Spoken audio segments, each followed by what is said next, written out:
All right, Drake Maye is here, University of North Carolina star, one of the best prospects in this draft. He's here with Warzone Mobile. What's going on, Drake? What's going on? We doing all right? Yeah. I'm just excited. Excited to partner with Call of Duty. Warzone Mobile. It's just came out last month, and I actually got a chance to check it out at the Combine. Kind of an early preview. It was a pretty sweet experience, and it came out late March. And I've always been a Call of Duty fan. With my teammates and all is kind of what we do when we're not playing on the field and stuff like that. So it's been a great chance to kind of, it's really just an extension of Call of Duty, just Warzone, kind of Warzone Mobile. You always kind of as a football player, you don't get much time. You're always traveling and kind of not always being able to bring your console. So Warzone Mobile is giving you a chance to kind of have some time where I don't have a bag or don't have a TV. I can just play on my phone, put it on my phone, and get the same graphics and kind of get the same thing as playing on the console. So it's been awesome. Yeah, play it on the flight to Detroit tomorrow. So speaking of, you got a big week coming up. I want to start here. And obviously, I think, listen, you come from an athletic family, brother's a pro basketball player, you're close with Sam Howell, who went through it already. But is there anything with the draft process that surprised you, where you said, well, I was not prepared for this, whether it's a type of question, whether it's a type of them looking into your background, whatever. Is there anything that surprised you, Drake? Yeah, they know a lot about you. I think they do a lot of research. They do a lot of recon, know all about you in high school. You kind of always think they may just do some research about you in college, but really, they always know.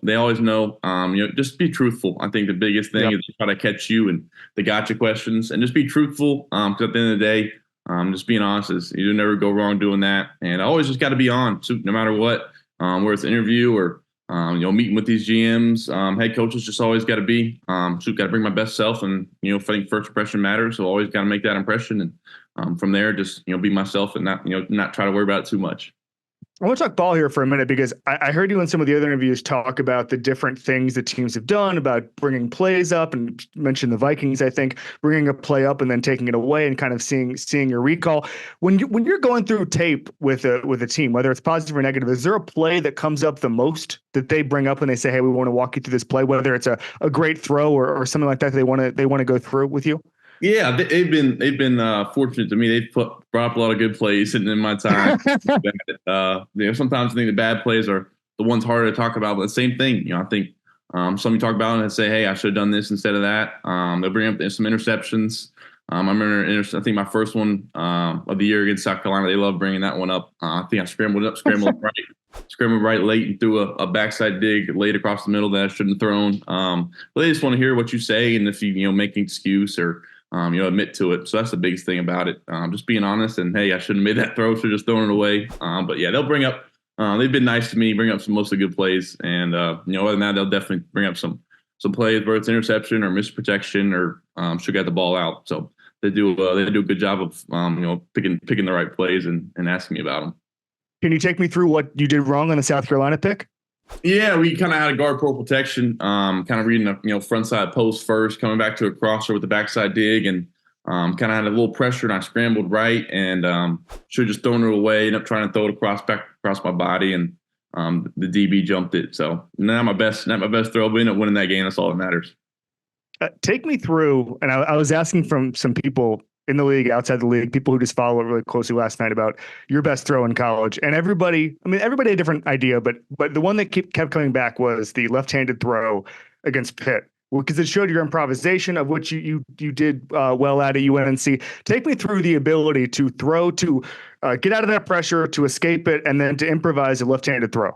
Yeah, that's just kind of, really just kind of, quick reaction. I think the biggest thing that came to my mind is, hey, I don't want to take a TFL here in the red zone. Got to get something out. And Kobe happened to do a good job of just staying alive and kind of be ready for it. And just my job was to get it to him. And the first thing is, hey, I think I'm stiff arming the guy with my right hand. I can't throw with my right. So just try to make a play with my left hand. So just kind of like you said, improv and just trying to make a play. What's the answer if I asked you what your best throw was in college? Best throw in college. I threw a deep post to Miami my first year playing, and I hit Antoine Green right in stride. It's probably my favorite throw, but I think some of the throws kind of in the red zone that are I threw a back shoulder to Bryson against App State. I think my second career game. So some of the throws that not as flashy, but kind of the ones that come off your hand good, kind of the ones that come to mind for me.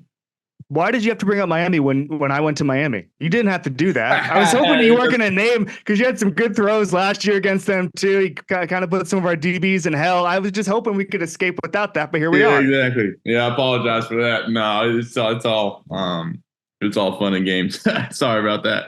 Oh no, it's okay. We have a lot to apologize for. Tell me a Philip Rivers story. Oh, Philip Rivers. Yeah, he drew up a play one time. On the board. We're in the boardroom talking about play, and I think it was about 25 words long, and he was having us repeat it back to him. But he's the best. We also had a quarterback competition. We threw on the field, throwing out routes into a net, and I hate to say, but Philip still won that. So it was kind of my two best things I got from that is Philip can still throw it, and shoot his memory of his play calls, and I think it was a can call in there. It was a double play call. Just kind of sweet. He's kind of just one of those guys that just fun to be around and always competing, and it's kind of what guys I like to be around. So wait, was the throwing competition against Philip, was it at least close? Yeah, oh yeah, it's close. Obviously, okay. I think we threw 5 into the net. I think he hit 3, and it was me and Bo Nix, Carter Bradley all down there. I think we all hit 2. He hit 3. So he's still is he still talking trash? Yeah, still talking trash. You know how he is. So. I love that. Tickets to the game, merch, meals at iconic restaurants, stays at Caesar's Palace. All this can be yours when you bet with Caesar Sportsbook. Win or lose, every bet earns reward credits, which you can redeem across the empire. Now, if you haven't started yet, use the code OMAHAFULL and then place your first bet up to $1,250. If you win, great, you keep those winnings. But if you lose, you get your stake back as a bonus bet. If you're going through these scouting reports, first of all, big picture question, do you look at the scouting reports? Do you look at mock drafts just to peek and say, hey, here's what they're saying about me? I mean, it's only human to say, I mean, not necessarily the mock draft thing, because that's just throwing stuff against the wall, but just people saying, hey, he does this, he needs to get better at this. Do you look at any of that stuff? Do you have people who feed that information to you? How do you process that, Drake? Yeah, I think, there's a fine line between tuning some of that stuff out and kind of not, I wouldn't say not approaching it like in the way of, hey, they're right, but hey, then, maybe making a solid point. But more, more to the fact of, if these teams are saying the same thing over and over about areas I can improve, that's kind of what I'm more focused on than the media. See, I think a lot of, the quarterback special position, and not a lot of media people out there have played the position and know what it's like sitting in the pocket and people coming for your head and trying to deliver throws on time. So I think kind of fine line between tuning some of that out and paying attention to the people that you respect and kind of having that kind of approach to it. Because at the end of the day, you're always just trying to get better and know that, everybody out there has their own opinion and, kind of the opinions that aren't fond of myself, just tune that out. And there's a lot of people out there that are Drake Maye fans. So. Absolutely, there are. A question about that, because I agree that most media members are not experts at the quarterback position. We know that because GMs who win Super Bowls are not experts at the quarterback position. Like the quarterback position has a high rate of Tom Brady dropping to 199, all of that stuff, right? Mm-hmm. Is there one thing you wish the media understood about the quarterback position where when you're watching it or reading it, where you're just like, man, they kind of got this all wrong? Like if you could wave a wand and educate the media on the quarterback position, what would you want them to know? Ooh, man, so much comes from the quarterback position. So many positive things. It's I think honestly, it's one of the toughest positions in sports. I think not enough credit to that. The quarterback position is hard. There's not many of us out there, playing position at this level nowadays. There's so much pressure on us. But at the end of the day, I think you never know what's going on behind the scenes, and these offenses, whether it's the quarterback coach, the offensive coordinator, what they're asking the quarterback to do. I think it's hard to judge somebody off what they're being asked to do. I think that is something that often goes unsaid, and you always just approach it on how the film speaks for itself, no doubt. But also, I think a lot of the time these people don't know what's expected or what their offensive scheme is like. So I think some of the guys that some of the people that just watch and kind of analyze, not always know what's exactly going on. So completely agree. How did you feel about the Commanders' Top Golf visit? I know you're a golfer. I heard I have a source that says you're an incredible golfer and you putt everything and your nails. Take me through just for a non-golfer, it means that he doesn't use a lot of wedges. He can putt from anywhere, which by the way is a trait of growing up in North Carolina, because I played some North Carolina golf, and there's a lot of putting going on there. A little Texas wedge, exactly. Yep. How did you view the Commanders' Top Golf? That whole thing.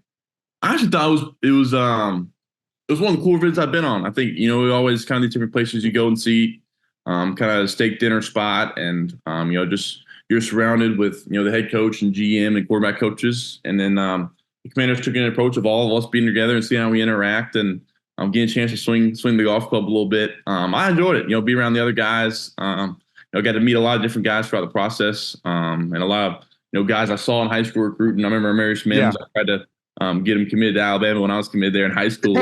Again, full circle. I knew JJ well, and seeing Jaden and those guys was, I think it was a really cool experience for me. I think we all got our separate time with the coaches when we need to. It's not like we didn't do any of that. But Top Golf was just a way for us to get out and do something fun the evening before. So, were you the best golfer there? I like to say I was. I think I had the best swing, so I think I was hitting it pretty good. So, but JJ McCarthy was hitting it well as well. Yeah, okay, good. Paul was hitting it well. The Iowa tight end, he was hitting it pretty good. So, but you thought it was just a good, different experience to kind of meet the guys. Yeah, something that they changed it up. I thought it was pretty sweet. So, let's do a couple rapid fire. We'll start here. I heard you say that the best player you played against in college was Kalijah Cansey. I normally I asked that question. I get some good answers. Roma Dunze was here talking about Trey McDuffie last week. But since you've already answered it, I'll flip it. Is there a guy at the NFL level that you're looking at, and when you watch on Sundays, where you're like, I cannot wait to be on the same field as that guy, a defender? That's a great question. I think Micah Parsons. I think I got to meet him out there at the Super Bowl, and he's such a great player, and get a chance to line up and see him roam around different positions would be fun to play against. So, probably Micah Parsons. I don't know about throwing left-handed with Micah Parsons hanging off. Exactly. Yeah, he's going to be getting that might be a little tough. Yeah, exactly. Get it out quick. You may have already answered this, but we do something called one rep back, and it's one rep in your career that you could have back to do over again. Doesn't matter what level it is, doesn't matter what play it is, and it doesn't have to be an interception. It could be any little thing that you just love to have back. If you could replay one play of your career, Drake, what would it be? Overtime, NC State, my first year, I had a chance to throw a corner route in the red zone in overtime to kind of seal the game, and ended up handing it off. It was kind of a double play call, but I wish I would have thrown the corner route. Probably would have been a touchdown. So there's always those plays that hurt that you still think about. So, what was the problem with it? Yeah, it's kind of a double call, Stu. If I got a certain look, he wanted me to run it. If I got a certain look, he wanted me to throw it, and they kind of were messing with the front, messing with the coverage, and I ended up, checking it early to the run. When really I probably should have thrown it, and it would have been a touchdown. So that hurts. Yeah, but hey, it's what it is, right? You learn from it. Tell us one thing that would surprise people about you, the person, whether that's TV you watch. Roma Dunze was talking about how much he loves the new Shane Gillis special, that kind of thing. Is there a fun fact about you that would surprise people about your interests off the field? My interests off the field. I'm a real good pickleball player. I like to. Yeah, I heard that. Yeah, I'm a pretty good pickleball player, and play a lot of video games. So about it. Okay. Call of Duty. Yeah, shout out to Call of Duty. Exactly. Yeah, yeah, exactly. All right, last thing for you. We call it badasses. It's the most badass person you ever played with. It could be anybody or played against. It could be anybody at any level. Where an alien comes down and they say, take me to a football player. You know what we're talking about. It's a badass. Who you got? Yeah, Josh Downs. He's a baller. I think he's so competitive. Always wants to rock. He'll make sure be the first one to tell me if he's not getting the rock, and he just makes plays. He's a baller. So looking forward to what he does this year for the Colts. Yeah. Who's drafting you? I wish I knew exactly. Okay. Worth the shot. Exactly. Yeah. I wish I knew. It's not as easy. So. Man. All right. Anything else about Mobile Warzone and Call of Duty, Drake? No, just I really recommend Warzone Mobile. Tell the fans, all the fans out there, and all even the players and athletes like me, check it out. It's a real easy way to continue your console gaming on your phone, and all this traveling and not getting a lot of time to sit down and play. Warzone Mobile is the same graphics, and Chad chance I kind of got the two-figure thing figured out for the aiming and the shooting now. So I got a chance to get that and start getting my kind of KD, as they call it, my kill death ratio up. So there you go. Thank you so much. Good luck this week, man. Awesome. Appreciate it. Yes, sir.